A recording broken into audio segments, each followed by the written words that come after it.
ತ್ರೈಲೋಕ್ಯ ಸಂಪದಾಲೈಕ್ಯ ಸಮುರ್ಲೇಖನ ಬಿದ್ದೆ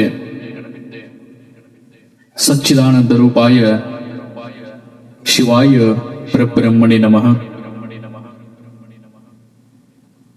ಸರ್ವಪ್ರಥಮದಲ್ಲಿ ಅಖಿಲಾಂಡ ಕೋಟಿ ಬ್ರಹ್ಮಾಂಡ ನಾಯಕ ಸ್ವರೂಪಿ ಮೂರು ಲೋಕದ ಒಡೆಯ ಮುಕ್ಕಣ್ಣ ಶಿವರಾಯನ ಸದ್ವಚ್ಛಾತ ಮುಖದಿಂದ ಉದ್ಭವಿಸಿ ಬಂದು ಜಗವನ್ನ ಉದ್ಧಾರಗೈದಿರತಕ್ಕಂಥ ಜಗದಾದಿ ಜಗದ್ಗುರು ರೇವಣ ಸಿದ್ದೇಶ್ವರರ ಕರ್ತೃಗದ್ಗಿಗೆ ಎನ್ನ ಅನಂತ ಕೋಟಿ ದೀರ್ಘದಂಡ ಭಕ್ತಿಯ ನಮಸ್ಕಾರಗಳನ್ನ ಭಕ್ತಿಯಿಂದ ಸಮರ್ಪಿಸಿ, ತಾಯಿ ಸೂರಮ್ಮ ದೇವಿ ಬಾಲ್ಯ ಬ್ರಹ್ಮದೇವರ ಪುತ್ರನಾಗಿ ಜನಿಸಿ ಬಂದು ಭೂಮಂಡಲದ ಮೇಲೆ ಮೀರಿರತಕ್ಕಂಥ ದೈತರನ್ನ ಸಂಹಾರಗೈದು ಪವಿತ್ರ ಹಾಲು ಮತ ಧರ್ಮದ ಕುಲಗುರು ಆಗಿರತಕ್ಕಂಥ ಭಗವಂತ ಬೀರಲಿಂಗೇಶ್ವರರ ಪವಿತ್ರ ಪಾವನ ಸನ್ನಿಧಾನಕ್ಕೆ ಅನಂತ ಕೋಟಿ ಭಕ್ತಿಯ ಶರಣಾರ್ಥಿಗಳನ್ನ ಸಮರ್ಪಿಸಿ, ಮಹಿಮಾ ಪುರುಷ ಸಿದ್ಧಿ ಪುರುಷ ಪರಶಿವನ ಪರಮ ಭಕ್ತ, ಮಾನವರಲ್ಲೇ ಮನಗೇನಿಯಾಗಿ ಶಿವನಲ್ಲಿ ಶಿವಗೇನಿಯಾಗಿ ಇಂದಿಗೂ ಸಹ ಸಾಕ್ಷಾತ್ಕಾರ ಶಿವ ಪಾರ್ವತಿಯರನ್ನ ದೆರೆಗಿಳಿಸಿ ಮುಂಡಾಸ ಪಡೆಯುವಂತ ಯನಕುಲ ಅಜ್ಜ ಮಹಿಮಾ ಪುರುಷ ಮಹಾತ್ಮ ಮಾಳಿಂಗರಾಯರ ಭವ್ಯ ಸನ್ನಿಧಾನಕ್ಕೂ ಕೂಡ ಅನಂತ ಕೋಟಿ ಭಕ್ತಿಯ ಶರಣಾರ್ಥಿಗಳನ್ನ ಸಮರ್ಪಿಸಿ, ನಿಮ್ಮೂರ ಆರಾಧ್ಯ ದೈವ ಬಂದ ಭಕ್ತರ ಬಂಧನ ಅಳಿಸುವ ಮಹಾನ್ ಚೇತನನಾಗಿ ಇಂಬಣ ಜಾಗದೊಳು ಸಂಭವಾಗಿ ನೆಲೆಸಿರತಕ್ಕಂಥ ವೆಂಕಟಾಪುರದ ಭಗವಂತ ಬೀರಲಿಂಗೇಶ್ವರರ ಸನ್ನಿಧಾನಕ್ಕೂ ಕೂಡ ಅನಂತ ಕೋಟಿ ಭಕ್ತಿಯ ಶರಣಾರ್ಥಿಗಳನ್ನ ಸಮರ್ಪಿಸಿ, ಪ್ರತಿ ವರ್ಷದಂತೆ ಈ ವರ್ಷವೂ ಕೂಡ 3ನೇ ವರ್ಷದ ಬೀರಲಿಂಗೇಶ್ವರರ ಜಾತ್ರಾ ಮಹೋತ್ಸವ ಹಾಗೂ ಪಲ್ಲಕ್ಕಿ ಉತ್ಸವ, ಅದರ ಜೊತೆಗೆ ತುಲಾಭಾರ ಕಾರ್ಯಕ್ರಮ, ಇನ್ನೊಂದು ವಿಶೇಷವಾಗಿ ಕರ್ನಾಟಕದ ಹಾಲುಮತ ಕುರುಬ ಸಮಾಜಕ್ಕೆ ಕೀರ್ತಿಯಾಗಿರತಕ್ಕಂತ ಕುರುಬ ಸಮಾಜದ ಕಿರೀಟ ಆಗಿರತಕ್ಕಂತ ಕಾಗಿನಲ್ಲೆ ಕನಕ ಗುರುಪೀಠ ತಿಂತನಿ ವಿಭಾಗದ ಪೀಠಾಧಿಪತಿಗಳಾಗಿರತಕ್ಕಂತ ಪರಮ ಪೂಜ್ಯ ಶ್ರೀ ಸಿದ್ದರಾಮಾನಂದಪುರಿ ಪರಮ ಪೂಜ್ಯರ ದೈವಾಧೀನರಾಗಿರತಕ್ಕಂತ ಸಂದರ್ಭದಲ್ಲಿ ವೇದಿಕೆ ಅವರಿಗೆ ಗುರು ಗೌರವ ನಮನವನ್ನ ನಾವೆಲ್ಲರೂ ಕೂಡ ಭಕ್ತಿಯಿಂದ ಸಲ್ಲಿಸಿ, ಯಾಕಂದ್ರೆ ಆಗ್ಲೇ ಮಾತನಾಡಬೇಕಾಗಿರ್ತಕ್ಕಂತ ಸಂದರ್ಭದೊಳಗೆ ನಿಮ್ಮೂರಿನವರು ಬಹಳ ಭಾವನಾತ್ಮಕವಾಗಿ ಮಾತನಾಡಿದ್ರು. ನಿಜವಾಗ್ಲೂ ಒಬ್ಬ ಸಂತ ಹೆಂಗಿರಬೇಕು ಅಂದ್ರ ಸಿದ್ದರಾಮಣ್ಣನ ಅಜ್ಜರಂಗ್ ಇರ್ಬೇಕಂತ ಕಲಿಸ್ಕೊಟ್ಟವ್ರು. ಎಲ್ಲಾರು ಸನ್ಯಾಸತ್ವದೊಳಗ ಬಹಳ ಬದಲಾವಣೆಗಳದಾವ. ಒಂದಿಷ್ಟು ದೊಡ್ಡ ಮಠ ಇರ್ತದ, ದೊಡ್ಡ ಕಾರ್ ಇರ್ತದ, ದೊಡ್ಡ ಆಸ್ತಿ ಇರ್ತದಂತ ಸನ್ಯಾಸಿಗಳಾಗ್ತಿರ್ತಾರೆ. ಒಂದಿಷ್ಟು ಹುಟ್ಟುವಾಗ್ಲೇ ಈತ ಮರಿ ಅಂತ ಸನ್ಯಾಸಿ ಆಗಿರ್ತಾರ. ಅದ್ರ ವಿಶೇಷವಾಗಿ ಶ್ರೀಮದ್ ಜಗದ್ಗುರು ಸಿದ್ದರಾಮಾನಂದಪುರಿ ಪರಮ ಪೂಜ್ಯರ ಸನ್ಯಾಸತ್ವ ಸ್ವೀಕಾರ ಮಾಡಿರೋದು ಯಾವ ದೊಡ್ಡ ಮಠದ ಆಶಯದಿಂದಾಗಿ ಅಲ್ಲ, ಯಾವ ದೊಡ್ಡ ಪೀಠದ ಅವಶ್ಯಕತೆಯಿಂದಾಗಿ ಅಲ್ಲ. ಆಧ್ಯಾತ್ಮಿಕದ ಹಸಿವು ಸಮಾಜದ ಉಸಿರು ಅಂತ ಭಾವಿಸಿ ಸನ್ಯಾಸತ್ವವನ್ನ ಸ್ವೀಕಾರ ಮಾಡಿ ಒಂದು ಕಗ್ಗಲ್ಲಿನ ಪ್ರದೇಶದೊಳಗ, ತಿಂತನಿಗೆ ಬಹುತೇಕ ಬಹಳ ಜನ ಹೋಗಿ ಅನಿಸ್ತದ, ಒಂದು ಕಗ್ಗಲ್ಲಿನ ಪ್ರದೇಶ, ಒಂದು ಬೆಟ್ಟದ ಪ್ರದೇಶ ಅಂತ ಬೆಟ್ಟದೊಳಗೊಂದು ಪುಟ್ಟ ಮಠವನ್ನ ಕಟ್ಟಿ ಉತ್ತರ ಕರ್ನಾಟಕ ಭಾಗದ ಹಾಲುಮತ ಸಮಾಜದ ಶೋಷಿತ ಸಮುದಾಯಗಳ ಹಿಂದುಳಿದ ವರ್ಗಗಳ ಧ್ವನಿಯಾಗಿ ನಮ್ಮೆಲ್ಲರಿಗೂ ಕೂಡ ನ್ಯಾಯವನ್ನು ಒದಗಿಸಿಕೊಡ್ತಕ್ಕಂತ ಪರಮ ಪೂಜ್ಯರ ಪರಮ ಪಾವನ ಸನ್ನಿಧಾನಕ್ಕೆ ನಾನು ಕೂಡ ಭಕ್ತಿಯಿಂದ ಶರಣಾರ್ಥಿಗಳನ್ನ ಸಮರ್ಪಿಸಿ. ಬೀರಲಿಂಗೇಶ್ವರ ಜಾತ್ರೆ ಮಾಡಿರಿ, ಏನ ಮಕ್ಕಳ ಮನೆಯವ್ರು ಬಂದಾರಂತ ನೀವು ಬಂದಿರೋ, ಎಲ್ಲಾರು ಹೊಂಟಾರತ್ ನೀವು ಬಂದಿರೋ, ಏನ್ ಬೀರಪ್ಪನ ಮ್ಯಾಗ ಭಕ್ತಿ ಇಟ್ಟು ಬಂದಿರೋ ಅನ್ನೋ ಪರೀಕ್ಷೆ ನಮಗೆ ಇಲ್ಲಿ ತಿಳಿತದ. ಈಗ ಯಾಕಂದ್ರ ಜಾತ್ರಿ ಮಾಡಿ ಹೋಗ್ತೀರಿ, ಆತನ ಇತಿಹಾಸ ತಿಳಿಬೇಕು ನೀವು. ಯಾರ ಜಾತ್ರಿ ಮಾಡಿರಿ, ಎಂತವನ ಜಾತ್ರಿ ಮಾಡಿರಿ, ಆ ಭಗವಂತ ಬೀರಲಿಂಗೇಶ್ವರನ ಶಕ್ತಿ ಏನನ್ನುವಂತಹದ್ದು ನೀವೆಲ್ಲರೂ ಕೂಡ ತಿಳಿಬೇಕು. ವೆಂಕಟಾಪುರ ಬಹಳ ಸಣ್ಣ ಊರು, ಸಣ್ಣ ಸಮಾಜ. ಅದ್ರ ಜೊತೆಗೆ ಇನ್ನಿತರ ಎಲ್ಲ ಸಮಾಜಗಳನ್ನ ಒಳಗೊಂಡು ಬಹಳ ಸುಂದರವಾಗಿರ್ತಕ್ಕಂಥ ಭಗವಂತನ ಗುಡಿಯನ್ನ ಕಟ್ಟಿ ಪ್ರತಿ ವರ್ಷವೂ ಕೂಡ ಜಾತ್ರೆ ಮಾಡ್ತೀರಿ ನೀವು. ಬೀರಪ್ಪನ ಜಾತ್ರೆ ಮಾಡ್ತೀರಿ. ಬೀರಪ್ಪ ಯಾರು, ಬೀರಪ್ಪನ ಇತಿಹಾಸ ಏನ್ ಅನ್ನೋದನ್ನ ನಮ್ಮ ಮಕ್ಕಳಿಗೆ ಗೊತ್ತಾಗ್ಬೇಕು. ಇವತ್ತು ಬರೇ ಜಾತ್ರೆ ಮಾಡಿ ಭಂಡಾರ ತೂರಿ ಡೊಳ್ಳು ಬಡದು ಹೋದ್ರ ಆತನ ಇತಿಹಾಸ ಉಳಿಯೋದಿಲ್ಲ. ಆತನ ಪವಾಡಗಳನ್ನ ನಾವೆಲ್ಲರೂ ಕೂಡ ಅರಿಬೇಕು. ನಾನೇನ್ ಹೆಚ್ಚಿಗೆ ಮಾತಾಡಲ್ಲ, ಬೀರಪ್ಪನ ಸ್ವಲ್ಪ ಇತಿಹಾಸವನ್ನ ಬಹಳ ಶಾರ್ಟ್ ಕಟ್ ಆಗಿ ಹೇಳ್ತೀನಿ ನಾ. ಬೀರಲಿಂಗೇಶ್ವರರ ತಾಯಿ ಸೂರಮ್ಮ ದೇವಿ ಅಂತಿದ್ಳು. ಬೀರಲಿಂಗೇಶ್ವರರ ತಾಯಿ ಸೂರಮ್ಮ ದೇವಿ ಇದ್ಳು. ತಂದೆ ಬಾಲ್ಯ ಬ್ರಹ್ಮದೇವರ ಅಂತ ತಂದೆ ಹೆಸರು. ಸೂರಮ್ಮ ದೇವಿಯನ್ನ ಈ ಸಮಾಜ ಬಂಜೆ ಬಂಜೆ ಅಂತ ಕರಿತಿದ್ರು. ಬಂಜೆ ಯಾಕಂತ ಕರೀತಾರಂದ್ರೆ ಮಕ್ಕಳು ಆಗ್ತಾ ಇರೋರಿಗೆ ಬಂಜೆ ಅಂತ ಕರಿತಿದ್ರು.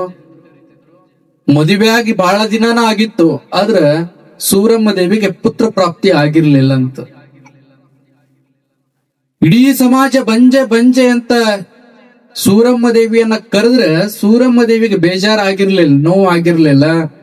ಆದ್ರೆ ಸ್ವತಃ ಸೂರಮ್ಮ ದೇವಿಯ ಅಣ್ಣ ಕಳವಿ ನಾರಾಯಣ ಅಂತ ಅಣ್ಣನ ಹೆಸರು.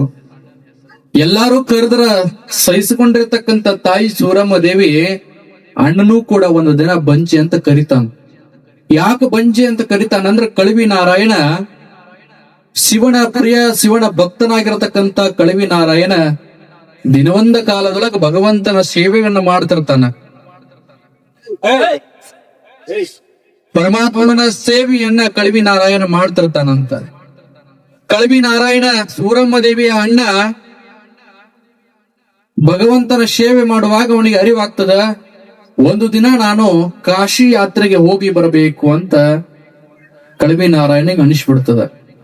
ಕಾಶಿ ಯಾತ್ರೆಗೆ ಹೋಗುವಾಗ ಆ ತಂಗಿ ಹಾಗೂ ತಂಗಿಯ ಗಂಡನಿಗೆ ಕರೆದು ಹೇಳ್ತಾನೆ, ನಾನು ಕಾಶಿ ಯಾತ್ರೆಗೆ ಹೊಂಟೀನಿ, ನಾನು ಕಾಶಿ ಯಾತ್ರೆ ಮುಗಿಸ್ಕೊಂಡು ಬರೋ ಗಂಟ ಈ ಭಗವಂತನ ಸೇವೆಯನ್ನ, ಪರಮಾತ್ಮನ ಸೇವೆಯನ್ನ, ಈ ಲಿಂಗದ ಪೂಜೆಯನ್ನ ನೀವು ಮಾಡ್ರಿ ಅಂತ ತಾಯಿ ಸೂರಮ್ಮ ದೇವಿಗೆ ಬಾಲ್ಯ ಬ್ರಹ್ಮದೇವರಿಗೆ ಹಚ್ಚಿ ಹೋದ.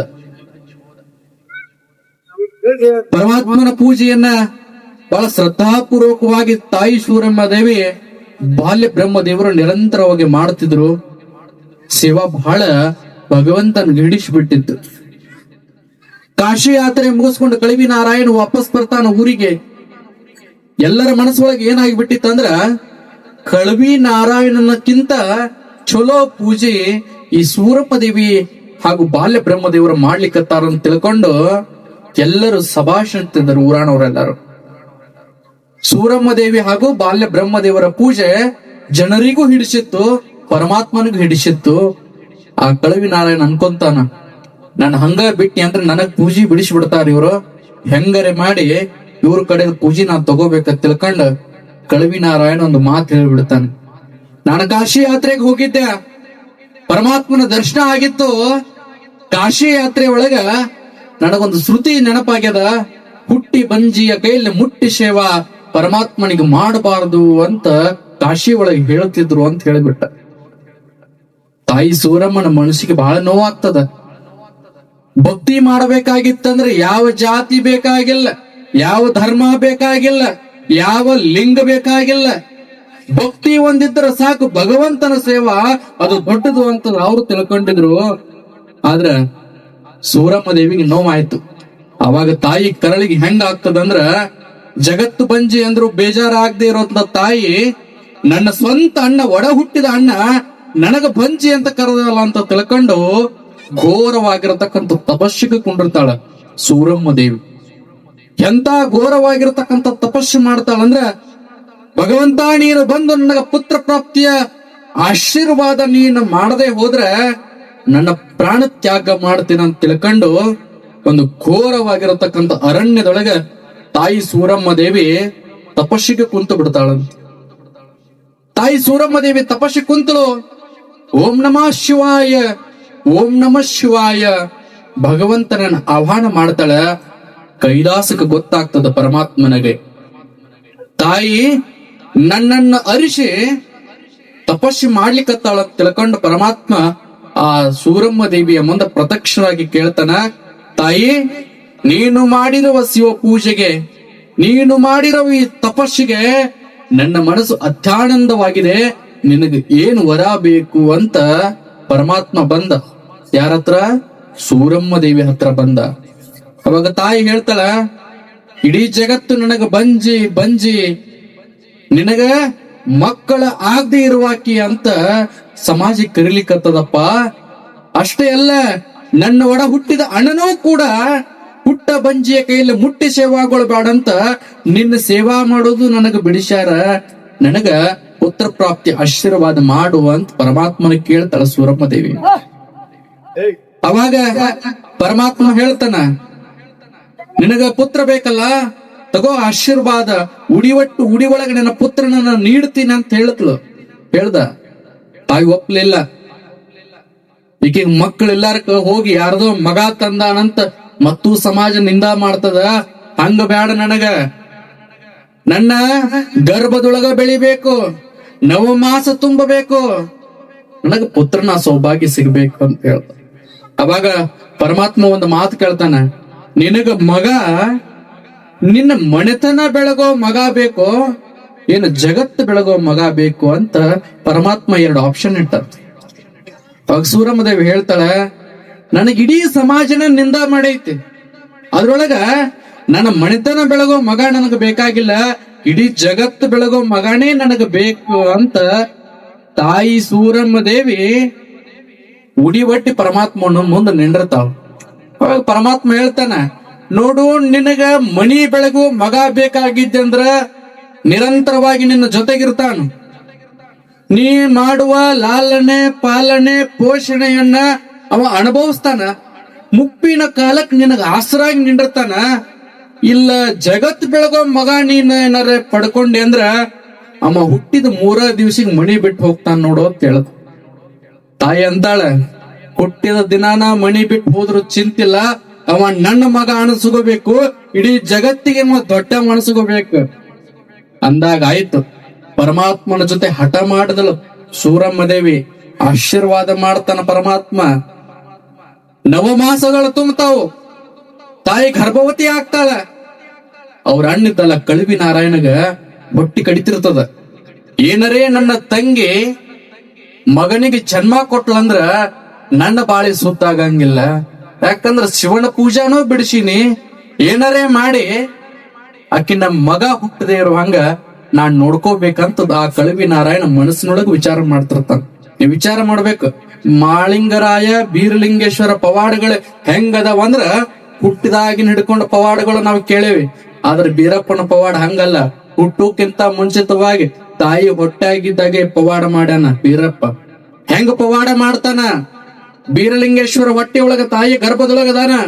ಕಳುವಿ ನಾರಾಯಣ ಮಾವ ಬಂಕಿ ಬುತ್ತಿ ಅಂತ ತವರು ಮಣಿದಂತ ಬುತ್ತಿ ತಗೊಂಡ್ ಬರ್ತಾರ ತಾಯಿಗೆ.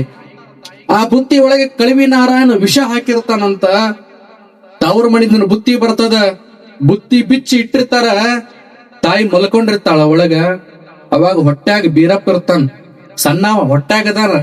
ಬೀರಪ್ಪ ಹೇಳ್ತಾನ, ತಾವ್ರ ಮನೆಯಿಂದ ನನ್ನ ಅಣ್ಣ ಬುತ್ತಿ ತಗೊಂಡು ಬಂದಾನ, ಬುತ್ತಿ ಮ್ಯಾಗ ದ್ಯಾಸ್ ಇಡಬಾರ್ದ ತಾಯಿ, ಅದ್ರೊಳಗ ವಿಷ ಹಾಕ್ಯಾನಂತ ಹೊಟ್ಟಾಗಿರು ಬೀರಪ್ಪ ತಾಯಿಗೆ ಹೇಳ್ತಾನ. ಇದು ಮಾಳಿಂಗರಾಯಣ ಬೀರಪ್ಪನ ಪವಾಡ. ಇದು ತಾಯಿಗೆ ಗೊತ್ತಾಗ್ತದ, ಹೊಟ್ಟಾಗಿನ ಕೂಸ್ ಹೇಳ್ಯಾನ ತಿಳ್ಕೊಂಡು ಆ ಬುತ್ತಿ ಮುಟ್ಲಿಲ್ಲ, ಆ ಬುತ್ತಿ ಒಯ್ದು ಬಿಸಾಕ್ತಾಳ. ಬೆಕ್ಕು ತಿಂದು ಬಿಡ್ತದ, ಬೆಕ್ಕು ಒದ್ದಾಡ ಸಾಯ್ತದಂತ ಗೊತ್ತಾಯ್ತು ತಾಯಿಗೆ. ಇವ ನನ್ನ ಮಗನನ್ನ ಕೊಲ್ಲಿಸ್ಬೇಕಂತಳೆ ಸತತ ಪ್ರಯತ್ನ ಮಾಡ್ಲಿಕ್ಕತ್ತಾನಂತ ತಿಳ್ಕೊಂಡ್ರು. ಅಷ್ಟಕ್ಕ ಸುಮ್ ಕೂಡ್ಲಿಲ್ಲ ಕಳುವಿ ನಾರಾಯಣ. ಇನ್ನ ಬಾಣೆತನ ಮಾಡಬೇಕಾಗ್ಯದ. ಸೂಲಗಿತ್ತಿಯರಂತ 4 ಜನ ಇರ್ತಾರ ಹೆಣ್ಮಕ್ಳು. ಅವ್ರಿಗೆ ಹೇಳ್ಬಿಡ್ತಾನ ಕಳವಿ ನಾರಾಯಣ, ಅವ ಹೊಟ್ಟೆ ಆಗಿದ್ದಾಗ ಕೊಲ್ಬೇಕಂತ ಮಾಡಿದ್ರು ಆಗ್ಲಿಲ್ಲ, ಇನ್ನೇನವ ಭೂಮಿಗೆ ಬೀಳ್ತಾನಲ್ಲ, ಅವ ಏನು ಹುಟ್ಟತಾನಲ್ಲ, ಅವಾಗೆ ಅವನು ಕುತ್ತಿಗೆ ಹಿಚ್ಚಿಕೆ ಕೊಂದು ಬಿಡ್ರಿ ಅಂತ ಸೂಲಗಿತ್ತಿಯರಿಗೆ ಹೇಳ್ದ ಅಂತ. ಬೀರಲಿಂಗೇಶ್ವರ ತಾಯಿ ಗರ್ಭದಿಂದ ಹೊರಗೆ ಬರಬೇಕು. ಬೀರಲಿಂಗೇಶ್ವರರ ಚರಣನ್ ಹೆಂಗಿತ್ತಂದ್ರ ಸೂರ್ಯನಂಗ ಮಿಂಚ್ತಿದ್ದ, ಚಂದ್ರನಂಗ ಹೊಳಿತಿದ್ದ. ಬೀರಲಿಂಗೇಶ್ವರರು ಭೂಮಿಗೆ ಬೀಳ್ತಾರ, ಸೂಲಗಿತ್ತಿಯರ ಕುತ್ತಿಗೆ ಹಿಚ್ಚಕಬೇಕಂತೇಳಿ ಬೀರಪ್ಪನ ಕುತ್ತಿಗೆ ಕೈ ಹಾಕಿದ್ರ ಸೂಲಗಿತ್ತಿಯರ ಸೊಂಟ ಮುರಿದು ತಳಗ್ ಬಿದ್ರಂತ. ಇದು ಹುಟ್ಟದ ಮ್ಯಾಗಿನ ಪವಾಡ. ಇದು ಬೀರಪ್ಪನ ಪವಾಡ. ಬೀರಪ್ಪ ಹುಟ್ಟಿ ಬಂದ ಮ್ಯಾಗ ಅಷ್ಟಕ್ಕ ಸುಮ್ ಕೂಡ್ಲಿಲ್ಲ ಕಳವಿ ನಾರಾಯಣ. ಹೊಟ್ಟೆ ಆಗಿದ್ದ ಕೊಲಿಸ್ಬೇಕಂದ್ರು ಆಗ್ಲಿಲ್ಲ, ಹುಟ್ಟುವಾಗ ಕೊಲಿಸ್ಬೇಕಂದ್ರು ಆಗ್ಲಿಲ್ಲ. ಹಿಂಗ್ಯಾಂಗ ಬಿಡಲಿ ನಾನು ಮತ್ತೂ ಕೊಲ್ಲಿಸ್ಬೇಕಂತ ತಿಳ್ಕೊಂಡು ಒಂದು ವಿಚಾರ ಮಾಡ್ತಾನ. ಇವನಿಗೆ ಹೆಂಗಾರೆ ಮಾಡಿ ಹುಟ್ಟ್ಯಾನ, ಇವನಿಗೆ ಮಣಿ ಬಿಟ್ಟು ಓಡಿಸ್ಬೇಕಂತ ತಿಳ್ಕೊಂಡು ಅವಾಗ ಹೇಳ್ತಾನ, ಬುಡಬುಡಿಕೆನ ವೇಷ ಹಾಕೊಂಡು ಬಂದ ಅಂತ. ಸೂರಮ್ಮ ದೇವಿ ಅಣ್ಣ ಬುಡಬುಡಿಕೆನ ವೇಷ ಹಾಕೊಂಡು ಬಂದು ಮಣಿ ಮುಂದೆ ಬಂದ ಶ್ರುತಿ ಸಾರ್ತಾನ, ನಿಮ್ಮ ಮಣಿ ಒಳಗ ಗಂಡಸ ಮಗ ಹುಟ್ಟೈತೆ, ಗಂಡಸ ಮಗ ಹುಟ್ಟಿರೋ ಕಾರಣಕ್ಕ ನಿಮ್ಮ ಮಣಿಗೆ ಕಂಟಕ ಐತಿ, ಆ ಕೂಸಿನ ಒಯ್ದು ಕಾಡಿಗೆ ಬಿಟ್ಟು ಬಂದ್ರೆ ನಿಮ್ಮ ಮಣಿತರ ಉಳಿತೈತಿ, ನೀವು ಉಳಿತೀರ ಅಂತ ಬುಡಬುಡಿಕೆ ಸೋಂಗ ಹಾಕೊಂಡ್ ಬಂದ್ ಮಣಿ ಮುಂದೆ ಹೇಳಿಗ್ ಬಿಟ್ಟ. ತಾಯಿ ಗೊತ್ತದ ಇದೆಲ್ಲಾ ನಡೆದಿದ್ದು ಎದರಿಂದನೂ ತಾಯಿಗ್ ಗೊತ್ತದ. ಯಾಕ ತಾಯಿಗ್ ಗೊತ್ತದಂದ್ರ ಪರಮಾತ್ಮನ ಜೊತೆಗೆ ವರ ಬೇಡುವಾಗ ಹಂಗ ಪಡ್ಕೊಂಡು ಬಂದಾಳಕಿ. ನನ್ನ ಮಗ ಅವ್ರಿವ್ರ ಹಂಗ ಸಾಮಾನ್ಯವಾದವನಲ್ಲ, ಅವ ಜಗತ್ತನ್ನ ಕಾಯ್ಲಾಕ ಬಂದವದಾನ. ಇವ ಕೊಲ್ಬೇಕಂದ್ರ ಅವ ಏನು ಸಾಯವಲ್ಲ. ಅವ ಹೇಳ್ಯಾನ ಹುಟ್ಟಿದ್ದೀವಿ 3 ದಿವ್ಸಿಗೆ ಮನಿ ಬಿಟ್ಟು ಹೋಗ್ತಾನಂತೇಳಿ. ನಂಕೋತ ತಾಯಿ ಆಯ್ತು ನನ್ನ ಮಗನಿಗೆ ಕಾಡಿಗೆ ಬಿಟ್ಟು ಬರ್ರಿ ಅಂತ ತಿಳ್ಕೊಂಡು ಕಾಡಿಗೆ ಒಯ್ದು ಬಿಟ್ಟು ಬರ್ತಾರ. ಅಡವಿ ಆರ್ಯಾಣದೊಳಗೆ ಒಂದು ತೊಟ್ಟಿಲ ಕಟ್ಟಿ, ತೊಟ್ಟಿಲದೊಳಗೆ ಭಗವಂತ ಬೀರಲಿಂಗೇಶ್ವರನ ಹಾಕಿದಾಗ ಆ ಬೀರಲಿಂಗೇಶ್ವರನಿಗೆ ಆಸರ ಹೆಂಗಾಗಿತ್ತಂದ್ರ 7 ಹಿಡಿ ಶರ್ಪ ನೆರಳಾಗಿ ಕಾಯ್ತಿತ್ತಂತ. ಜೇನುಗಳು ಹನಿ ಹನಿಯಾಗಿ ಆತನ ತುಟಿ ಮ್ಯಾಗ ಬೀಳ್ತಿದಂತ. ಗಿಳಿಗಳೆಲ್ಲವೂ ಕೂಡ ಸ್ವರನಾದಗಳನ್ನ ಅವನಿಗೆ ತೊಡಸ್ತಿದ್ವಂತ.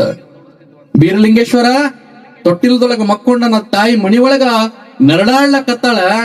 ಅವಾಗ ಅಕ್ಕವ್ವ ಮಾಯವ್ವ ಅನ್ನುವಂತ 2 ಅಕ್ಕ ತಂಗಿಯರು ಅಡವಿ ಒಳಗ ಕುರಿಗಳನ್ನ ಆಡುಗಳನ್ನ ಕೈಕೋತ ಬರ್ತಿರ್ತಾರ. ಆ ಮಗು ಅಳೋ ಧ್ವನಿ, ಆ ಕೂಸು ಅಳೋ ಧ್ವನಿ ಆ ಅಕ್ಕವ್ವ ಮಾಯವರ ಕಿವಿಗೆ ಬೀಳ್ತದ. ಇಂತ ಒಂದು ಅರಣ್ಯದೊಳಗ, ಇಂತ ಒಂದು ಭಯಂಕರವಾಗಿರ್ತಕ್ಕಂಥ ಕಾಡಿನೊಳಗ ಈ ಕೂಸು ಅಳೋ ಧ್ವನಿ ಕೇಳಿ ಬರ್ಲಾಕತ್ತದ. ಎಲ್ಲಿ ಅಂತ ಹುಡ್ಕೊಂಡು ಹೋದಾಗ ಒಂದು ಕೂಸು ಇರ್ತದ. ಆ ಬೀರಲಿಂಗೇಶ್ವರ ಕೂಸನ್ನ ತಗೊಂಡು ಬಂದು ಅಕ್ಕವ್ವ ಮಾಯವ್ವ ಅನ್ನೋ 2 ಅಕ್ಕ ತಂಗಿಯರು ಚೋಪಾನ ಮಾಡ್ತಾರ, ಲಾಲನೆ ಪಾಲನೆ ಪೋಷಣೆಯನ್ನ ಮಾಡ್ತಾರ. ಬೀರಲಿಂಗೇಶ್ವರ ಎಷ್ಟು ವರ್ಷಕ್ಕೆ ಆಗ್ತಾರ ಅಂದ್ರ 18 ವರ್ಷಕ್ಕೆ ಆಗ್ತಾರ. ಬೀರಲಿಂಗೇಶ್ವರಿಗೆ 18 ವರ್ಷ ಆಯ್ತು. ಅವಾಗ ಬೀರಲಿಂಗೇಶ್ವರಿಗೆ ಅರಿವು ಆಗ್ತದ, ನಾನು ಬಂದಿದ್ದು ಅವರಿವರಂತ ಕಾರ್ಯಕ್ಕಾಗಿ ಅಲ್ಲ, ನನ್ನ ತಾಯಿ ಮಣಿ ಬೆಳಗಾಕಲ್ಲ, ನನ್ನ ಮಣಿ ಬೆಳಗಾಕಲ್ಲ. ಪರಮಾತ್ಮ ನನಗೆ ಆಶೀರ್ವಾದ ಮಾಡಿ ಕಳಿಸಿರೋದು ಕಾರಣ ಏನಂದ್ರ ಈ ಭೂಮಿಗೆ ಯಾವಾಗ ಕಂಟಕ ಬರ್ತದ. ಭಗವದ್ಗೀತೆಯಲ್ಲಿ ಕೃಷ್ಣ ಹೇಳ್ದಂಗ ಯದಾ ಯದಾ ಈ ಧರ್ಮಶ್ಯ, ಯಾವಾಗ ಭೂಮಿಗೆ ಕಂಟಕ ಬರ್ತದ, ಪರಮಾತ್ಮ ಅವತಾರವನ್ನ ಎತ್ತಿ ಬಂದಂಗ ಬೀರಲಿಂಗೇಶ್ವರ ಕೂಡ ಅವತಾರವನ್ನ ಎತ್ತಿ ಬಂದಾರ ಭೂಮಿಗೆ ಮೀರಿರ್ತಕ್ಕಂಥ ದೈತ್ಯರ ಸಂಹಾರಕ್ಕಾಗಿ. ಇದೆಲ್ಲವೂ ಕೂಡ ಒಂದು ಕಾರಣ ಆದ್ರ ಪರಮಾತ್ಮಂದು ಇನ್ನೊಂದು ಕಾರಣ ಇತ್ತು. ಈ ಭೂಮಿಯ ಮ್ಯಾಲ, ಈ ಪವಿತ್ರವಾಗಿರೋ ಭೂಮಿಯ ಮ್ಯಾಲ ಪರಮಾತ್ಮ ಒಂದು ಸಂಸಾರ ಮಾಡ್ಯಾನ. ಹೆಂಗ ಸಂಸಾರ ಮಾಡ್ಯಾನಂದ್ರ ನಾವೆಲ್ಲರಿಗೂ ಕೂಡ ಮಣಿ ಮಕ್ಕಳು, ನಮ್ದು ಹೊಲ ಮಣಿ ಜಮೀನ್ ಅಂತ ಹೆಂಗದಲ್ಲ, ಪರಮಾತ್ಮಂದು ಹಂಗಾದ. ಇದು ಆಕಾಶ ಎನ್ನುವಂತದ್ದು ಪರಮಾತ್ಮನ ಸೊತ್ತದ, ಇದು ಭೂಮಿ ಅನ್ನುವಂತದ್ದು ಪರಮಾತ್ಮನ ಸೊತ್ತದ. ಈ ಭೂಮಿಗೆ ಯಾವಾಗ ಕಂಟಕ ಬರ್ತದಲ್ಲ, ಯಾವಾಗ ತೊಂದರೆ ಆಗ್ತದಲ್ಲ, ಹಂಗ ಭೂಮಿ ಮ್ಯಾಗ ರಾಕ್ಷಸರುಗಳು ಹುಟ್ಟುಕೊಂಡ್ ಬಿಟ್ಟಿದ್ರು. ಯಾವ ರಾಕ್ಷಸರುಗಳಂದ್ರ ಕ್ವಾಣೇಸೂರ ದೈತ ಅಂತ ಒಬ್ಬ ರಾಕ್ಷಸ ಇದ್ದ ಅಂತ. ಆ ಕ್ವಾಣೇಸೂರ ದೈತನ ಕಾರ್ಯಗಳು ಏನಾಗಿತ್ತಂದ್ರ ಭೂಮಿಯ ಮ್ಯಾಲ ಅಧರ್ಮವನ್ನ ಮುಂಟು ಮಾಡ್ಲಿಕ್ಕತ್ತಿದ್ದ. ಎಲ್ಲಿ ಪರೋಪಕಾರವನ್ನ ನಡೀತದ, ಎಲ್ಲಿ ದಾಸೋಹ ನಡೀತದ, ಎಲ್ಲ ಧರ್ಮ ಕಾರ್ಯಗಳು ನಡೀತಿರ್ತಾವಲ್ಲ, ಅದನ್ನ ಹಾಳು ಮಾಡುವಂತ ಕಾರ್ಯಗಳನ್ನ ಯಾರು ಮಾಡ್ತಿದ್ದಂದ್ರ ರಾಕ್ಷಸರುಗಳು ಮಾಡ್ತಿದ್ದು. ರಾಕ್ಷಸರ ಕೆಲಸ ಏನಿರ್ತದ, ಹಾಳು ಮಾಡುವಂತದ್ದು. ಅವಾಗಿನ ರಾಕ್ಷಸರುಗಳು ಹೆಂಗಿದ್ರಂದ್ರ ಕೋಣೇಶ್ವರ ದ್ವೈತ ಹೆಂಗಿದ್ದ ಅಂತಂದ್ರ ಒಂದು ಕಿವಿ ಹಾಸ್ತಿದ್ದ, ಒಂದು ಕಿವಿ ಹೊಚ್ಕೋತಿದ್ದ. ಒಂದು ಸಲ ಉಸಿರು ಹೊರಗೆ ಬಿಟ್ಟ ಅಂದ್ರ ಸಾವಿರಾರು ಮೈಲಿಗಳ ಒಳಗಿರ್ತಕ್ಕಂಥ ಪಶು ಪ್ರಾಣಿ ಮನುಷ್ಯರೆಲ್ಲವೂ ಕೂಡ ಆತನ ಮೂಗೊಳಗ ಬಂದ ಬಾಯಿ ಒಳಗೆ ಹೋಗ್ತಿದ್ರಂತ. ಅಷ್ಟು ಘೋರವಾಗಿರ್ತಕ್ಕಂಥ ರಾಕ್ಷಸ ಈ ಭೂಮಿಗೆ ಕಂಟಕ ಕೊಟ್ಟಿದ್ದ. ಅಂತವನ ಸಂಹಾರ ಆಗ್ಬೇಕಾಗಿತ್ತಂದ್ರ ಪರಮಾತ್ಮ ಹೇಳ್ತಾನ, ಈ ಭೂಮಿ ಮ್ಯಾಗ ನನ್ನ ಅಂಶವನ್ನ ಹುಟ್ಟುಕೊಂಡು ನನ್ನ ಆಶೀರ್ವಾದದಿಂದ ಹುಟ್ಟಿ ಬಂದಿರತಕ್ಕಂತ ಕಂದನಿಂದ್ರೆ ಆ ರಾಕ್ಷಸನ ವದನ ಆಗ್ತದಂತ ಹೇಳಿತ ಅವ ಮೊದಲೇ. ಹಂಗಾಗಿ 18 ವರ್ಷ ಆದ ಮ್ಯಾಗ ಬೀರಲಿಂಗೇಶ್ವರನಿಗೆ ಅರಿವಾಗ್ತದ, ಈ ಭೂಮಿ ಮ್ಯಾಲೊಬ್ಬ ರಾಕ್ಷಸ ಅದಾನ, ಆ ರಾಕ್ಷಸನ ಆಟಾಟೋಪ ಹೆಚ್ಚಾಗ್ಯದ, ಆತನ ಸಂಹಾರಕ್ಕಾಗಿನೇ ಪರಮಾತ್ಮ ನನಗ ಕಳಿಸ್ಯಾಣ ಅಂತ ತಿಳ್ಕೊಂಡು ನಾಗಟಾಣದ ನಾಗರದ ಮರವನ್ನ ಏರಿ ನಾಡವನ್ನೆಲ್ಲ ಸುತ್ತಿ ನೋಡಿದಾಗ ಕ್ವಾಣೇಸೂರ ದೈತ ಜಮಖಂಡಿ ಭಾಗದೊಳಗಿರತಕ್ಕಂತ ಸುದ್ದಿ ಬೀರಲಿಂಗೇಶ್ವರನಿಗೆ ಗೊತ್ತಾಗ್ತದಂತ. ಅವಾಗ ಕೈ ಒಳಗ ಖಡ್ಗವನ್ನ ಹಿಡಿದು ಆ ಕ್ವಾಣೇಸೂರ ದೈತನನ್ನ ಹುಡ್ಕೊಂಡು ಬಂದು ಆ ದೈತನನ್ನ ಸಂಹಾರ ಮಾಡ್ತಾನ. ಕ್ವಾಣೇಸೂರ ದೈತನ್ನ ಹೊಡೆದಿರತಕ್ಕಂತ ಈಗಿನ ಜಾಗ ಕ್ವಾಣೂರು ಕರೇಸಿದ್ದೇಶ್ವರ ಅಂತೇಳಿ ಇವತ್ತಿಗೆ ಕೂಡ ಅಂಕಿತ ನಾಮದೊಳಗ ಇವತ್ತು ಕ್ವಾಣೂರೊಳಗ ಐತ್ರಿ ಇದು. ಹಂಗಾಗಿ ಈ ಭೂಮಿಗೆ ಬಂದಿರತಕ್ಕಂತ ರಾಕ್ಷಸನನ್ನ ಸಂಹಾರ ಮಾಡಿ ಬೀರಲಿಂಗೇಶ್ವರ ವಿಚಾರ ಮಾಡ್ತಾನ, ಈ ಭೂಮಿ ಮೇಲೆ ಧರ್ಮ ಉಳಿಬೇಕಾಗಿತ್ತಂದ್ರ, ಸಂಸ್ಕಾರ ಉಳಿಬೇಕಾಗಿತ್ತಂದ್ರ ಒಂದು ಪವಿತ್ರವಾಗಿರತಕ್ಕಂತ ಹಾಲು ಮತ ಧರ್ಮವನ್ನ ಸ್ಥಾಪನೆ ಮಾಡಿ ಇಡೀ ಮಾನವ ಕುಲಕ್ಕೆ ಹಿತವಾಗುವಂಗ ನಾನು ಬದುಕಬೇಕು, ಹಿತವಾಗುವಂತ ಸಂಸ್ಕಾರವನ್ನ ಕೊಡಬೇಕಂತ ತಿಳ್ಕೊಂಡು ಶಿಷ್ಯರನ್ನು ಹುಡುಕ್ಲಿಕ್ಕತ್ತಿರ್ತಾನ. ದೈತನ ಸಂಹಾರ ಆಯ್ತು, ಇನ್ನು ಧರ್ಮ ಉಳಿಸ್ಬೇಕಾಗಿತ್ತಲ್ಲ, ಹಂಗಾಗಿ ಶೋಷಣೆ ಮಾಡ್ತಿರ್ತಾನ. ಯಾರು ನನ್ನ ಶಿಷ್ಯರು ಅಂತ. ಅವಾಗ ಬೀರಲಿಂಗೇಶ್ವರ ಅವತಾರ ಬದಲಾಗಿಬಿಟ್ಟಿರ್ತದ. ಕ್ವಾಣೇಸೂರ ದೈತನ ಸಂಹಾರ ಮಾಡಿದಾಗ ಉಗ್ರ ಉರಿನೇತ್ರದವನಾಗಿ ಬಿಡ್ತಾನ. ಅವನು ಕಣ್ಣು ಬಿಟ್ರೆ ಮುಂದಿರತಕ್ಕಂಥವ್ರು ಭಸ್ಮವಾಗಿ ಹೋಗ್ತಾರ. ಪರಮಾತ್ಮನಕ್ಕಿಂತಲೂ ಹೆಚ್ಚಿನ ಅವತಾರ ಭಗವಂತ ಬೀರಲಿಂಗೇಶ್ವರಲ್ಲಿ ಬರ್ತದ. ಅವನು ಪೂಜಾ ಮಾಡಾಕ, ಅವನು ಸೇವಾ ಮಾಡಾಕ ಯಾರು ದಕ್ಕಲಾರಂಗಾಗ್ಬಿಟ್ಟಿರ್ತದ. ಅವಾಗ ಹೊಳ್ಳಿ ಇದ ಬೀರಲಿಂಗೇಶ್ವರ ಹಲವಾರು ವರ್ಷಗಳ ಕಾಲ ತಪಸ್ಸನ್ನ ಮಾಡಿ ಮಾಯಕೋರದ ಮಾಳಿಂಗರಾಯನನ್ನ ಶಿಷ್ಯನನ್ನಾಗಿ ಪಡಿತಾನ. ಆ ಮಾಳಿಂಗರಾಯನ ಮುಖಾಂತರವಾಗಿ ಈ ಭೂಮಿ ಮೇಲೆ ಅನೇಕ ರೀತಿಯಾಗಿರತಕ್ಕಂತ ಪವಾಡಗಳನ್ನ ಮಾಡಿಸ್ತಾನ, ಅನೇಕ ರೀತಿಯಾಗಿರತಕ್ಕಂತ ಆಶೀರ್ವಾದಗಳನ್ನ ಮಾಡಿಸ್ತಾನ. ಈಗ ನೀವೆಲ್ಲರ ಹಣಿ ಮ್ಯಾಗ ಹಚ್ಚಿರಲ್ಲ ಭಂಡಾರ, ಇದು ಬೀರಪ್ಪನ ಭಂಡಾರ. ಇದು ಸಾಮಾನ್ಯವಾಗಿರ್ತಕ್ಕಂತ ಭಂಡಾರ ಅಲ್ಲ. ನೀವೆಲ್ಲ ಅನ್ಕೊಂಡಿರಬಹುದು ಅದು ಒಂದು ಹಳದಿ ಒಂದು ಲೇಪನ ಐತಿ, ಅದು ಹಚ್ಕೊಂಡ್ರೆ ಏನ್ ಅಂತ ನೀವು ಅನ್ಕೊಂಡಿರಬಹುದು. ನೀವ್ ಯಾರು ಅದು ಭಂಡಾರ ಅಂತ ಬರೇ ಭಂಡಾರ ಅಂತ ತಿಳ್ಕೊಂಡ್ರಂದ್ರ ನಿಮ್ಗದ ಏನು ಅಲ್ಲ. ಅದು ನಿಜವಾಗ್ಲೂ ಪರಮಾತ್ಮನ ಭಂಡಾರ ಐತಿ, ಅದು ಬೀರಪ್ಪನ ಭಂಡಾರ ಐತಿ ಅಂತೇಳಿ ಭಕ್ತಿದಿಂತ್ರ ನಿಮ್ಮೂರ ಬೀರಲಿಂಗೇಶ್ವರನ ಗುಡಿ ಒಳಗಿನ ಭಂಡಾರ ನಿಮ್ಮ ಹಣಿ ಮ್ಯಾಗ ಹಚ್ಚಿದ್ರ ನಿಮ್ಮ ಜೀವನದೊಳಗ ಬಂಗಾರ ಆಗ್ತದ. ಒಂದು ವೇಳೆ ಇದೇ ಭಂಡಾರವನ್ನ ತಿರಸ್ಕರಿಸಿ ಈ ಭಂಡಾರದಿಂದ ನಮಗೆ ಏನು ಇಲ್ಲ ಅಂತ ತಿಳ್ಕೊಂಡು ಏನರೇ ಭಂಡಾರ ಮುಟ್ಟಿ ಪ್ರಮಾಣ ಮಾಡ್ತೀರಿ, ನೀವೇನರೇ ಪ್ರಮಾಣ ಮಾಡ್ತೀರಿ, ಅನ್ಯಾಯ ಮಾಡ್ತೀರಿ ಭಂಡಾರವನ್ನ ಮುಟ್ಟಿ, ಅದು ಭಂಡಾರ ನಿಮ್ಗ ಬೆಂಕಿಯಾಗಿ ಕಾಡಿ ಸುಡ್ತದ ಅನ್ನುವಂಥದ್ದು ಕೂಡ ನೀವ್ಯಾರು ಕೂಡ ಮರಿಬಾರ್ದು ಅನ್ನುವಂತ ಸಂದರ್ಭದಲ್ಲಿ ಹೇಳಿ ಕಂಬಳಿ ಹಾಕಿದ್ರಿ ಇವತ್ತು ಕಾರ್ಯಕ್ರಮದೊಳಗ. ಆ ಕಂಬಳಿ ಸಾಮಾನ್ಯವಾಗಿರ್ತಕ್ಕಂಥದ್ದಲ್ಲ. ಭಗವಂತ ಬೀರಲಿಂಗೇಶ್ವರ ಕಂಬಳಿ ವಿಶೇಷತೆ ಹೆಂಗಿಟ್ಟ ಅಂತಂದ್ರ ಜೀವಂತವಾಗಿರತಕ್ಕಂತ ಪೀಠ ಕಂಬಳಿ ಪೀಠ. ಇಡೀ ಜಗತ್ತಿನೊಳಗ ಯಾರೇ ಅನುಷ್ಠಾನ ಮಾಡಬೇಕು, ಸಿದ್ಧಿ ಮಾಡಬೇಕು, ಏನಾರೇ ಒಳ್ಳೆ ಕಾರ್ಯಗಳ ಮಾಡಬೇಕಾಗಿತ್ತಂದ್ರ ಕಂಬಳಿಯನ್ನ ಮೊದಲು ತಂದು ಪೂಜೆ ಪುನಸ್ಕಾರಗಳನ್ನ ಮಾಡಿದಾಗ ಮಾತ್ರ ಅದು ಪೂರ್ಣ ಆಗ್ತದ. ಈ ಕಂಬಳಿ ವಿಶೇಷತೆ ಏನಾಗ್ಯದ ಅಂತ ಕೇಳಿದ್ರ, ಯಾರು ನೀವು ಹುಲಿ ಚರ್ಮದ ಮ್ಯಾಲ ಕೂಡೋರು ನೋಡಿರಬಹುದು, ಚಿಗರಿ ಚರ್ಮದ ಮ್ಯಾಲ ಕೂಡೋರು ನೋಡಿರಬಹುದು. ಆದ್ರ ಒಂದು ಪ್ರಾಣಿಯನ್ನ ಕೊಂದಾಗ ಮಾತ್ರ ಅದರಿಂದ ನಮಗ್ ಸಿಗುತ್ತದ. ಆದ್ರ ಇದು ಕಂಬಳಿದ ಹಂಗಲ್ಲ, ಆ ಪ್ರಾಣಿಯೂ ಕೂಡ ಜೀವಂತವಾಗ್ಯದ. ಈ ಕಂಬಳಿ ತಂದಿರಂದ್ರ ಕಂಬಳಿ ಉಣ್ಣಿ ಕುರಿದಂತ ಕತ್ತರಿಸ್ಕೊಂಡ್ ಬಂದಿರ್ತೀರಿ, ಆ ಕುರಿನೂ ಕೂಡ ಜೀವಂತವಾಗ್ಯದ. ಈ ಕಂಬಳಿಯು ಕೂಡ ಯಾವತ್ತಿಗೂ ಜೀವಂತವಾಗಿರ್ತದ ಅನ್ನುವಂತ ಭಾವ ಎಲ್ಲ ಭಕ್ತರದಿರಬೇಕು. ಇದು ಜೀವಂತ ಪೀಠ ಅಂತ ಕರೀತಾರ. ಕಂಬಳಿಯ ಪೀಠವನ್ನ ಜೀವಂತ ಪೀಠ ಅಂತ ಕರೀತಾರ. ಯಾರ್ಯಾರ ಮನಿ ಒಳಗೆ ಕಂಬಳಿ ಇರ್ತದಲ್ಲ ಅವ್ರ ಮನಿ ಒಳಗ ಲಕ್ಷ್ಮಿ ವಾಸ ಇರ್ತದ. ನಿಮ್ ತಲೆಯಾಗಿರ್ಲಿ. ಈಗೆಲ್ಲ ರೊಕ್ಕ ನಿಂಡ್ರಂಗಿಲ್ರಿ ಇರ್ತಿರಲ್ಲ, ನಿಮ್ಮ ಮನಿ ಒಳಗ ಒಂದ್ ಕಂಬಳಿ ಇಡ್ರಿ, ಕಂಬಳಿ ಮ್ಯಾಗ ಭಕ್ತಿ ಇಡ್ರಿ, ಮನಿ ಒಳಗ ಡೊಳ್ಳು ಇಡ್ರಿ. ಡೊಳ್ಳು ಯಾವಾಗ ಬಾರಿಸ್ತಿರಲ್ಲ ಕೈಲಾಸದೊಳಗಳು ಭಗವಂತನಿಗೆ ಅರಿವಾಗ್ತದಂತ. ನೀವು ಮಾಡುವಂತ ಪೂಜೆ ಮಾಡುವಾಗ ಡೊಳ್ಳು ಬಾರಿಸಿದ್ರೆ ಕೈಲಾಸದಾಗಿರೋ ಶಿವನಿಗೆ ಹೋಗಿ ಮುಟ್ತದಂತ. ಅಂತ ಪವಿತ್ರವಾಗಿರ್ತಕ್ಕಂತ ಕಂಬಳಿ ಭಂಡಾರ ಕಂಬಳಿಯನ್ನ ಎಲ್ಲವೂ ಕೂಡ ನನ್ನ ಸಮಾಜಕ್ಕೆ, ಎಲ್ಲ ಧರ್ಮಕ್ಕೆ ಆ ಭಗವಂತ ಬೀರಲಿಂಗೇಶ್ವರ ನಿಮಗಾಗಿ ಕೊಟ್ಟಿದ್ದಾನ. ಅದನ್ನೆಲ್ಲವೂ ಕೂಡ ನೀವು ಬಳಸಿಕೊಂಡು ಈ ಭಕ್ತರ ಬಾಳೆ ಬಂಗಾರ ಆಗುವಂಗ ನೀವೆಲ್ಲರೂ ಕೂಡ ನಡ್ಕೋರಿ ಅನ್ನುವಂಥದ್ದನ್ನ ಹೇಳಿ